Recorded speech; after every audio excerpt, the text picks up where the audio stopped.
LifeBridge, how are we? You guys doing well?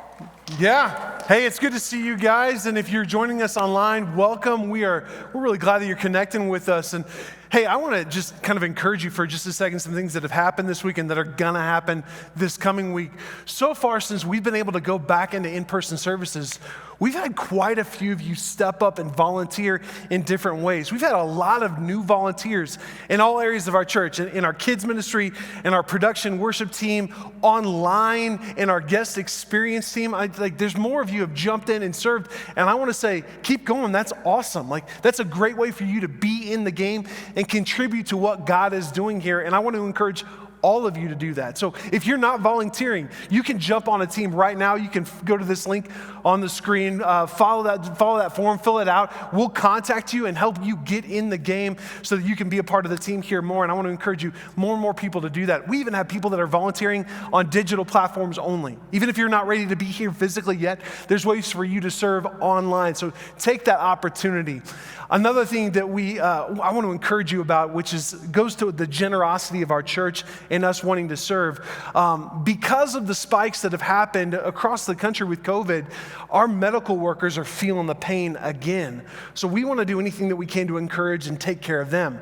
So this week, and then also probably into next week also, this week we are catering food trucks for hospital workers here in our communities. We just want to say, hey, who doesn't love food trucks, by the way? So if we can just pay for your food, everyone that works at the hospitals, if we can just pay for your food for a while, if that gives you a break, then we want to do that. We also want to take some gift baskets. We've got gift baskets lined up to the different healthcare workers that are doing the different drive-through testings around our community, just to say thank you, just to say we got your back. And on top of that, we also want to write encouraging notes. So what I want to challenge you to do, and I want to ask our entire church to do this, is take some time today, if you already haven't, we know that some of you already have, take some time today and write a handwritten note of encouragement to our healthcare workers here in our communities, just telling them, hey, we got your back, we know that you're there, we see what you're doing, we love you, and maybe here's your favorite verse, some kind of encouragement letter just to give them life. Bring that back today, drop it off today, because we're going to deliver them tomorrow. There's a little box right outside the front doors by our offices that you can just drop those notes in there, and then we will deliver those this week, because encouraging words matter. We know that words are powerful, are they not? I mean, this is a lesson that we are continuing to try to teach our kids. We want them to understand the impact that their words have. I feel like I'm constantly saying to my kids, hey, are your words building people up, or are they what? Tearing down. Y'all are with me, right? Are they tearing people down? Because words are powerful. Words can be incredibly constructive, or they can just burn stuff down. And this is a lesson that's not just for kids. Adults need to hear this just as bad. I need to be reminded that my words have power, that they could be incredibly encouraging to someone, or they could be discouraging. My words could bless someone, or they could actually hurt them. The power of words is a school that you and I will never graduate from. We constantly need to be learning that lesson. Here's a point. Notice this. This shows how powerful words are. God created the universe through his words. He didn't make all things with his hands. That's not what he did. He made all things with his words. John 1 talks about Jesus and describes Jesus as the Word, a capital W. In the beginning was the Word. The Word was with God. The Word was God. All things were created through him. So whether it's you, me, or anybody else, when we speak, it's a big deal. When God is the one that speaks, then, if words are that powerful, we probably should listen, shouldn't we? Man, throughout the book of John, Jesus makes these 7 bold and controversial statements and shows how powerful words are. I mean, these statements were about how he is God and what that means for you and I. He says that, so far we've heard this, he says that I'm the bread of life, I'm the light of the world, I'm the gate for the sheep, I'm the resurrection and the life. And when you hear those at first, it kind of sounds a little weird though, doesn't it? Like, what's that mean? But when you realize what he's actually saying, it's an incredible gift to you and to me. These 7 statements change the world. Whether we want to admit it or not, these 7 statements have altered the course of history, and they can change your life too, if you let them. So let's look at another one. Let me ask you this. Have you seen any of those shows online or on TV before about when animals attack? You know, like, hey, you know, one of those shows that says, you know, I survived, or I shouldn't be alive, or the very creative title, When Animals Attack. You know what shows I'm talking about, right? Well, I'm weird because I love watching those shows. I love it. Like, first of all, I want to hear the stories, and if there's any footage, I want to see the footage. And you know what? I think it's educational because I want to be prepared. I want to know what to do if I ever come face to face with a great white shark. If that happens, I want to know what to do. I think the tactic is pray and swim, but you're out of luck at that point. But seriously, I want to be prepared to know what to do. And the same blank, judgmental look that many of you are making right now is the same look that Kelly gives me. Like, she makes fun of me about this, but I don't care. I love it. I want to know what to do. Disclaimer though, I will say this. Whenever you see one of those instances where a guy voluntarily sticks his head in the mouth of a lion or starts swimming around with alligators just to show off, if that's the case, I'm kind of rooting for the animal. Like, I kind of am. Like, if you do that on your own, bro, you got whatever's coming to you. You know what some of the most famous last words are? Hey, watch this. If you say that, you got whatever's coming for you. I got no mercy for you at that point. But seriously, what happens? Like, if you run into a moose or a bear or a mountain lion on a hike, what do? What happens if you face a pack of wolves? I mean, we just voted wolves back into our state. We literally voted wolves into the state of Colorado. What would you do if you faced a pack of wolves? Jesus talked about facing wolves. And not actual wolves, but he uses it as an illustration for something that every single one of us is going to face at some point. So here's the context that brought all this up. The more that Jesus interacted with people, the more he talked with people, the more he engaged with people, the more he did miraculous things like heal people or hold Thanksgiving for 5,000 plus people with no groceries, the more he revealed himself to other people, the more he showed that he was God, the more pushback he got. And the more confusion that he got also, which seems kind of weird because why would people question that Jesus was God after they saw him do all this crazy cool stuff? Why would they question him? But that same question is still happening today. People still question who Jesus is. They're still not sure. So that's why Jesus makes these 7 bold statements in John to clear some of that up. Well, on one particular day, Jesus is walking along and he sees this guy that's blind. And this guy's been blind since birth. So Jesus stops and he heals this guy because that was Jesus' MO. He just had this insane amount of compassion for people. And he heals this guy and the guy leaves and all of a sudden, these neighbors of this guy start coming around and they start asking questions. If a guy that has been blind from birth is suddenly healed and has 20/20 vision, that's going to attract some attention, isn't it? So his neighbors start coming around him and they start asking him all these questions and they're like, hey, what happened? It's a fair question, don't you think? Hey, what happened? How were you healed? Who healed you? And the guy's like, well, I don't know. It was this Jesus guy. And they're like, great. Where did he go? I would want to know that too. If a guy that I had known my entire life that was blind, all of a sudden he's got 20/20 vision and says that he was healed by this guy, I'd want to go after that guy too. I'd want to go find out more about him also. And these neighbors, they also take this formerly blind guy, they take him to the Pharisees, the religious leaders of the day. They want to see if this is legit. They want to see if this guy really was healed. And they want to hear from the Pharisees what they think about Jesus. Is this Jesus for real? So the Pharisees, though, they got to put on a little bit of a show. They start asking questions too. They're like, okay, who are you? Okay, what happened? You were healed, okay. How were you healed? He put mud in your eyes? What? Okay. Who was it that healed you? Where did he go? They even ask him, what's your opinion about this guy that healed you? What's your opinion? People are still asking that question today. What's your opinion about Jesus? Like, what's your opinion? Do you think that Jesus was a great teacher that we all should probably learn some stuff from? Is that your opinion about Jesus? Or maybe that he was a great moral example, maybe the greatest moral example in history, but that's about it.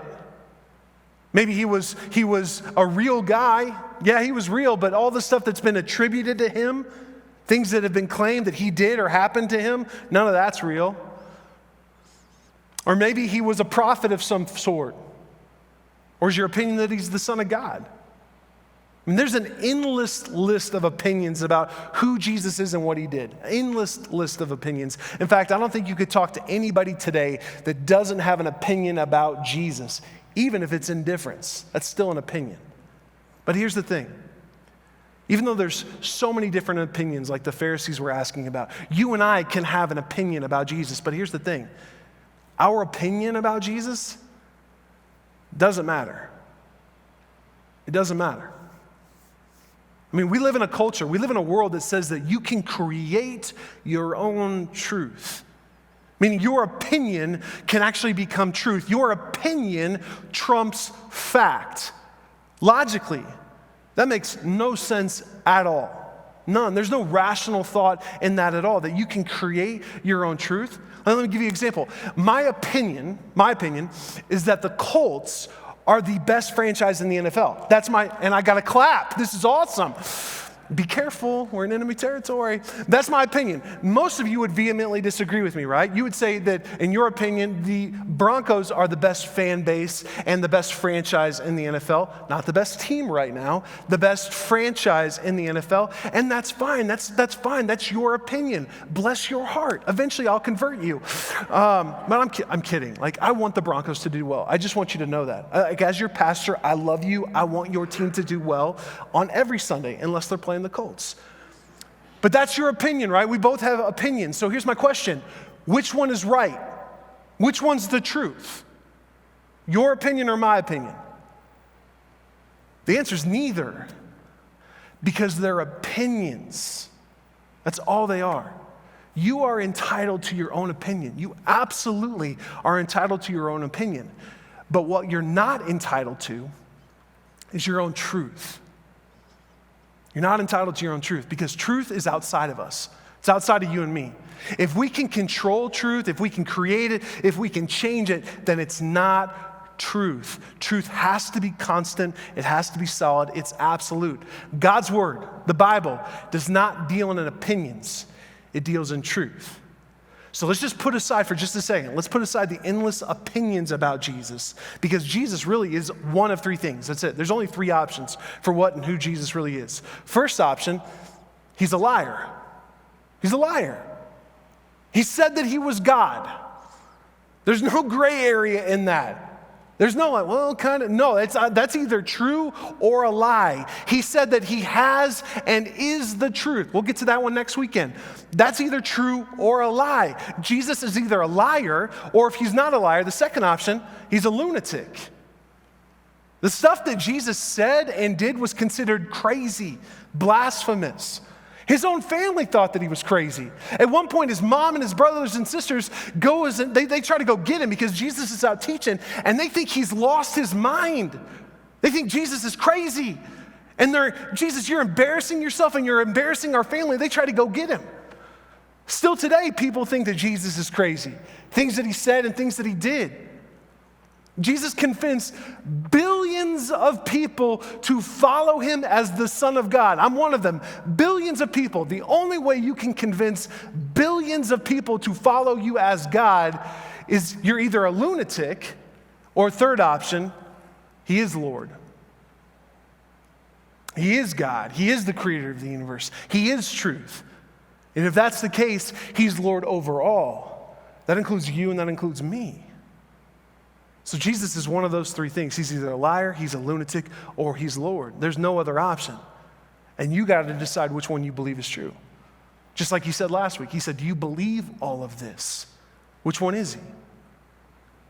And the people that see this blind man that are healed, they're trying to figure this out. They're trying to figure out what's the real deal about Jesus. So they go to the Pharisees, the religious leaders, thinking they're going to help. And the Pharisees, they say that Jesus is a liar and he's a lunatic. And on top of that, they even say that he's demon-possessed. They say to everybody, hey, this guy Jesus, he's actually possessed. Stay away from him. He's got a demon. Why? Like, for the longest time, I had a hard time with this piece. I didn't understand this. This made me really question the Gospels and God's Word at times. Like, wait, the religious leaders, why are they questioning Jesus? Why are they the ones that push back the hardest? Something's off here then. Because these guys knew the Bible inside and out. A lot of these guys, the Pharisees, they had the entire Old Testament memorized. We feel good about memorizing John 3:16. They memorized the whole Old Testament. They knew all of the prophecies about the Messiah that was coming. All of the messianic prophecies, they knew exactly what they were. And when Jesus comes, they push back on him. Why? That doesn't make any sense, because these guys are the ones that should have noticed who he was from the get-go. They should have sounded the alarm and said, the Messiah's here. Like, get this, the messianic prophecies, the odds of one person fulfilling those prophecies in the Old Testament is like 1 in 10 to the 17th power. It's some crazy number. And if you were here last Christmas Eve, I used this illustration. It would be like this. If you took the entire state of Texas, and you filled it with silver dollars 3 feet deep, and you took one of those silver dollars, painted it red, threw it somewhere out in the middle of the sticks in Texas, blindfolded your friend, told them they could walk in any direction they want, as far as they want, stop whenever they want, bend down, pick up one silver dollar, the odds of them picking up that one red silver dollar that you painted are the same odds of somebody fulfilling all the messianic prophecies in the Old Testament. And yet Jesus fulfilled every single one of them. They were recorded too. Everyone saw it happen. It wasn't like, well, did he kind of fulfill this one in Zechariah 9? No, it's very clear. There were witnesses. He kept fulfilling prophecy after prophecy. And this doesn't even include the prophecies about his crucifixion. And the Pharisees are the guys that should have noticed it first. They should have been the ones saying, hey guys, look, this guy, he got that one, he got that one, he got that one. He even fulfilled the ones that he, as an infant. He couldn't have faked this. This isn't a hoax. Here's the Messiah. They should have been the ones saying it, but they didn't. Why? And then the more you study it, the more you read the story, it clicked pretty quickly for me. The reason why these guys couldn't see Jesus for who he was, check that. The reason why they didn't want to see Jesus was because they were blinded by their own self-interest. That's all it was. These dudes were comfortable. Man, they liked the position of leadership that they were in. They were making some coin too. They were making some money. They loved the social status they had as the scribes and Pharisees and Sadducees, these different positions. They loved the social status. They loved being recognized on the street when people would walk up to them and say, oh, you're so-and-so. You know that's dangerous for me today. It would be the equivalent of me seeing one of you in the store and you said, oh, Matt, I love that sermon. Thank you so much. That's encouraging to me. What I got to do is, and thank you for that, what I got to do is guard my heart and not take that in and start possessing that. That's what these guys did. They loved to hear that applause. They craved it. They loved the social privileges and perks they got for being the social and religious leaders. And Jesus' presence and his message threatened all of that. Whenever someone's comfort, lifestyle, or idol, and religion can become an idol very quickly, when any of those things are threatened, what do people do? What do people do? They lash out. They lash out, right? I mean, we see this on a daily basis today. Whenever someone's comfort or lifestyle or opinion or idol is threatened, we immediately move to discredit it. We get rid of the threat. A smear campaign starts it off first. Then we go on a verbal assault. This is the reason why the cancel culture in our day has become weaponized so quickly. If I disagree with someone, if someone threatens my opinion, if someone threatens my lifestyle or my comfort or my idol, then I need to get rid of them. They're a threat. They're canceled. That person or that group is wrong. They're evil. They're closed-minded. They're intolerant. Whatever we want to throw out, they're wrong. We try to cancel them. But just because something is confronting or convicting doesn't mean that we should cancel it. And we live in a culture that hates conviction. We want nothing to do with conviction. The Pharisees didn't want to be convicted by Jesus, so they tried to cancel him. But don't try to cancel Jesus just because you feel convicted. Conviction's actually a gift, not guilt or shame. That's different. Jesus never, ever gives guilt or shame. The gospel message never preaches guilt or shame. The church, God's people, Christians are never supposed to preach and give out guilt or shame. And unfortunately, at times, we've been bad at that. That might be your experience. That someone who's a Christian or maybe a church just lashed on guilt onto you or shamed you for something that you did. Now, it takes no courage for me at all to stand up here and apologize for that because I didn't do that to you, but I just want you to know, I'm sorry that that's happened to you if that is. Christians are imperfect too. We need mercy and forgiveness and grace just like everybody else does. We're in progress just like everybody else does. But if you've ever experienced guilt or shame from a church, that doesn't come from Jesus. That doesn't come from the gospel. And that won't come from LifeBridge. Conviction, however, is something completely different. Conviction is actually a gift because it's an invitation to turn away from something that's leading to destruction or a dead end at the very least. It's an invitation to turn back to light and to life. Conviction is an invitation to turn away from something that will destroy and turn to Jesus where you can live life to the full. If you feel conviction, don't push against that. Don't fight against that. Actually lean into it because it's a gift. So Jesus hears all this arguing that's going on about what really happened. Was this guy blind for a certain reason? Did he really get healed? What's going on? He hears the Pharisees trying to discredit and cancel him yet again. So he speaks up. And his words are like thunder. He says this, I am the good shepherd. The good shepherd sacrifices his life for the sheep. A hired hand will run when he sees a wolf coming. He will abandon the sheep because they don't belong to him, and he isn't their shepherd. And so the wolf attacks and scatters the flock. The hired hand runs because he's working only for the money and doesn't really care about the sheep. But Jesus just calls out the posers. He says, hey, these Pharisees, these guys, these supposed leaders, they don't care about you. They don't. They're posers and they're cowards. All they care about is themselves. When the wolves come, they're going to take off because all they really care about is their money. They don't care about you. They say they're for you. They say they're with you. They say they got your back, but they're just going to abandon you. And when they abandon you, the wolves are going to tear you apart. Like, don't hold back, Jesus. He keeps going too. He says, I'm the good shepherd. I know my own sheep, and they know me, just as my Father knows me, and I know the Father. So I sacrifice my life for the sheep. I have other sheep too that are not in the sheepfold. I must bring them in also.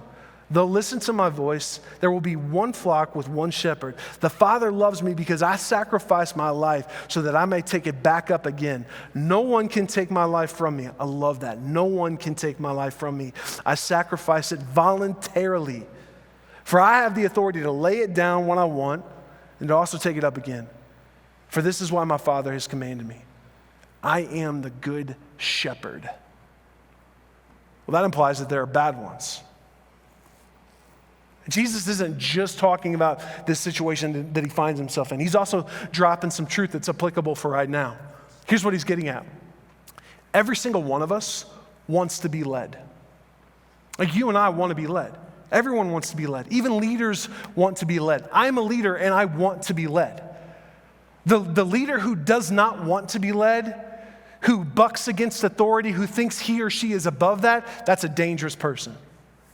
In fact, history is filled of examples of leaders who didn't want to be led, thought they were above it, didn't think they had to submit to any kind of authority at all, and it didn't turn out well for them. And it turned out even worse for the people that they left in their wake.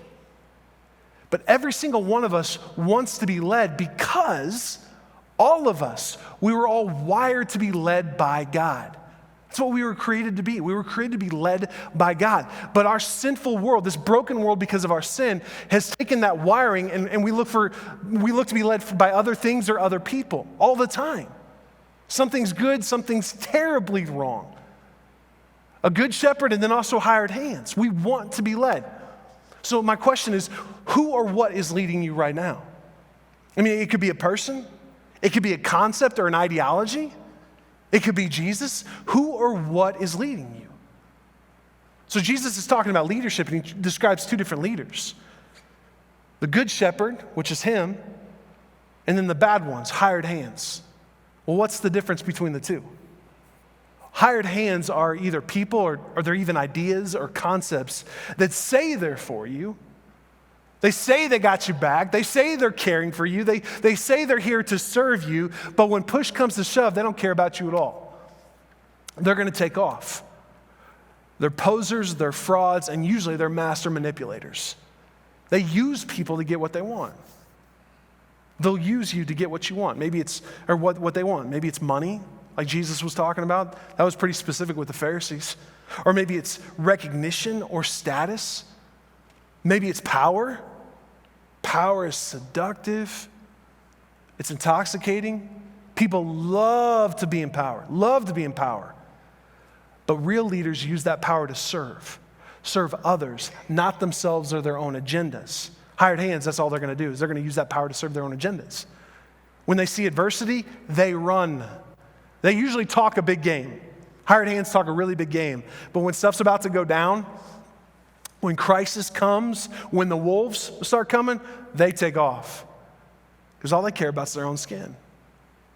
And they abandon the people that they said that they were here to lead. They abandoned the people that they say they were going to serve. And the wolves tear them apart. And there's an example of this.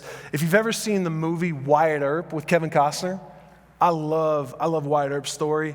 Now, we all know that Tombstone is the best version of that. In fact, Tombstone is the greatest Western movie. Look, more applause. This is awesome. Yes. Don't give me the John Wayne or Clint Eastwood stuff. Those guys are great. Tombstone takes the cake. Anyway, in Wyatt Earp, there's a scene before Wyatt Earp becomes a marshal. And there's this guy in a saloon. And he's drunk and he's just spraying gunfire out into the street from the middle of the saloon. And everybody in town is taking cover. They're covering their heads on the streets. They're hiding behind horse troughs, hiding around corners. They're scared because they're getting shot at, including the U.S. Marshal. He's there. He's got his gun out, but he's hiding around the corner like this. He's just hiding from the danger. And Wyatt Earp comes running around to the U.S. Marshal, and he says, Marshal, aren't you going to do something? You're the Marshal. And the Marshal says, no, they don't pay me enough. They don't pay me enough. So Wyatt grabs this guy's gun. He runs into the saloon, even though he's getting shot at, knocks the guy out, which is awesome, then drags him out of the saloon into the street by his ankle. The hired hand was useless. He was a coward. That's what Jesus is getting at. One guy was in it for what was right. The other guy was in it for what was the reward. That's the hired hand. But what about the Good Shepherd? What about Jesus? 4 different times right there, 4 different times in those verses, he says that he voluntarily sacrifices his own life for his sheep. Jesus does not run from adversity. In fact, he will run into it. Not into it for a fight's sake. He runs into it for your sake because he cares about you that much. He lays down his life for you because you were created in his image. I'm a dad. I would, without question, without hesitation, I would lay down my life for my kids. Why? Because they're mine. Because I deeply love them. There's no way that I would act like a hired hand for my kids, and every single parent in here would do the exact same thing. Jesus is the exact same way with you. You are his son or his daughter. He loves you deeply. You have immense value to him where he lays down his life for you. And this is not just lip service either. Jesus authenticated everything that he says right here when he went to the cross. That's another great thing about Jesus. He doesn't just talk the game, but he lives it out. His actions back up every single thing that he says. And he says, you matter to me this much. Everything about you matters to me this much. I want you. Later on, he says in John that he has 99 sheep, they're taken care of, but I got one that I'm missing. I'm going to leave and I'm going to go find that one. The 99 are okay, but that one sheep, it's that valuable. And you think about it, you're like, really? Is it one is that big of a deal? Come on, you got 99%, that's not bad. And Jesus says, no, that one is that important. It's just as important as the 99. I'm going to go find that one because I love you that much. And if that's you today, if you're here this morning, if you're listening to this, this is not a coincidence. God has been pursuing you your entire life, and he wants you and loves you. He wants all of you, baggage and all. Are you ready to respond? And if that's already you, if you're already a Christian, and Jesus uses this illustration of a sheepfold, what that means for you and I, it means we don't have to sit on a bench anymore. It means we get to be in the game. We get to be on mission. From now on, it's not about us anymore. It's about everybody else. One of the biggest roadblocks to your personal growth, one of the greatest roadblocks to your personal discipleship is if you believe the church is about you. One of the biggest roadblocks. I mean, if I believe that the church is about what I can consume instead of what I can contribute, I've capped my growth. If that's you, that's a sign of spiritual immaturity. I hear this all the time, and I say it myself, is that I want to grow deeper. I want to go deeper. I want to grow deeper. Absolutely. Amen. If you want to grow deeper, you got to get outside yourself. If you want to grow deeper, you've got to make it about everything in your life. You've got to make it about him and them. Him and them. Him is Jesus. Them is everyone else. How do I worship and glorify him? How do I become more like him? Well, the answer to those questions is, how can I serve them? How can I help them? How can I bless them? If you're doing that, you're being like him. If you're doing that, you're worshiping him. Those two things are connected together. That's how we grow. If we're about him and we're about them. So here's how this discussion actually finishes up. It says this. When Jesus said these things, people were again divided in their opinions about him. Imagine that. Some said he's demon-possessed and out of his mind. Why listen to a man like that? Others said, this doesn't sound like a man possessed by a demon. Can a demon open the eyes of the blind? They just can't get away from their opinions about Jesus. So what do you say? Is he a liar? Is he a lunatic? Is he Lord? Are you ready to shift from opinions to truth? Are you ready for your life to be about him and about them? Where are you at? Because that's the church that we want to be. That's the church that LifeBridge has been for 129 years. And God willing, for another 129 years. A church that's about him and them. We want to be a church that welcomes people, where they can have a safe place to ask questions and wrestle with stuff in Scripture like I did in this particular passage for so long. Where they can be loved and encouraged, where they're not going to be given guilt or shame. They might experience conviction, that's a good thing, but we're not going to put on guilt or shame. Where people can be introduced to Jesus, and then all people can take their next step of growth, next step of discipleship. And the way we do that is if all of us, every single one of us individually, starting with me, is growing in our own personal relationship with Jesus first and our relationship with each other. We do that if we're about him and about them. We're about the good shepherd and about his sheep, not ourselves. It's not about me anymore. Him and them. Father, thank you so much for not messing around with truth. You don't make any bones about it. You don't sugarcoat it. You don't make it unclear. Thank you for telling us and showing us that you are God, that you are the good shepherd, that you will lead us if we let you. Father, I pray that you would speak to people's hearts today, whether they're in this room right now or they're online, that you would touch people's hearts, that they would listen to your voice, that they would follow you, that they would give their lives to you and be led by you, because great things happen when we follow you. Let us be a church that follows your lead. We love you. It's in your precious name we pray.